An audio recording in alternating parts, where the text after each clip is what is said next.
In this presentation, we will consider one question related to loops. So let's get started.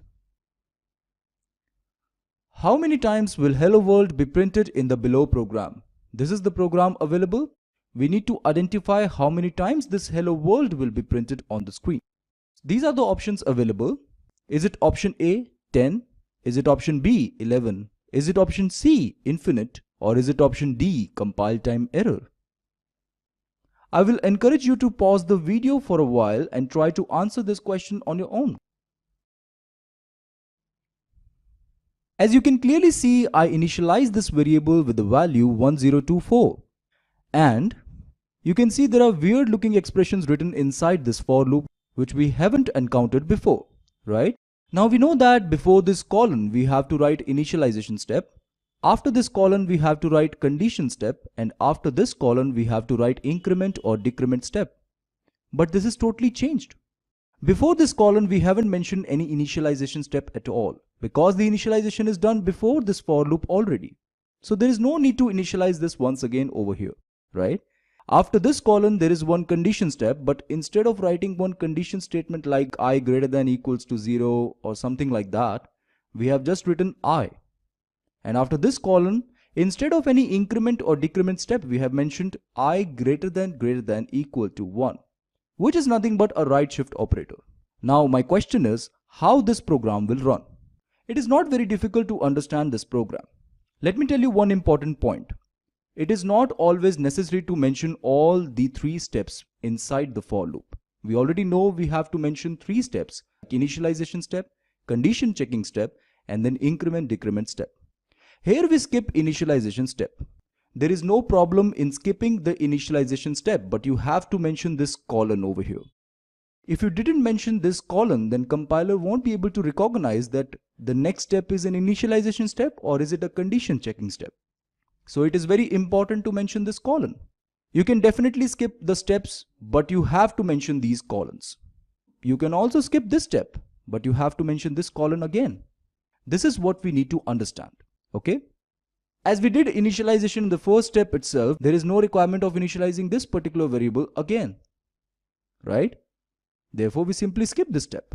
Let's try to execute this code.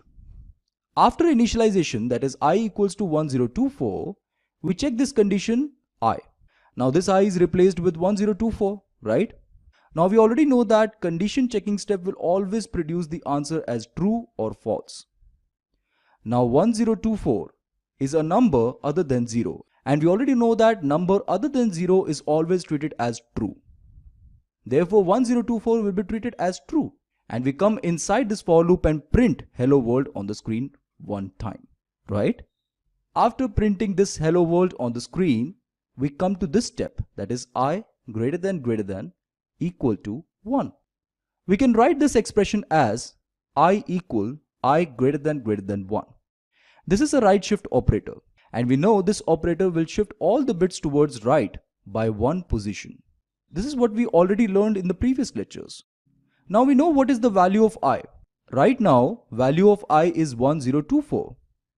We can write this value in binary as 10000000000. There are total 11 bits in this particular representation. Now what does this right shift operator do? It will shift all the bits towards right. When it shifts all the bits towards right, this bit will get truncated and this position will get vacant. So the output becomes 01000000000. As this position is vacant, this will automatically get filled with 0. We already know this. The equivalent decimal representation of this binary representation is 512. So the output produced by I greater than equal to 1 is 512. After that we check the condition. 512 is a value other than 0, therefore it will be treated as a true value, and hence this particular output will get printed, hello world. After printing hello world, we again come to the step, that is I greater than equal to 1. Again we shift all these bits towards right. So the output is 001 00000000, and the decimal equivalent of this particular representation is 256, right? Again 256 is not equals to 0 and hence hello world will get printed. Up till now hello world is printed 3 times. If we observe carefully to these bit patterns, we can clearly see that when this bit, that is 1, is at this position, then hello world will be printed 1 time. When 1 is in the second position, then hello world will be printed 2 times. When 1 is in the third position, then hello world will be printed 3 times. Now we can clearly observe that when this 1 reaches at the last position, that is at 11th position, then this means up till now hello world is printed 11 times. Because this one is at 11th position, this means that up till now hello world is printed 11 times.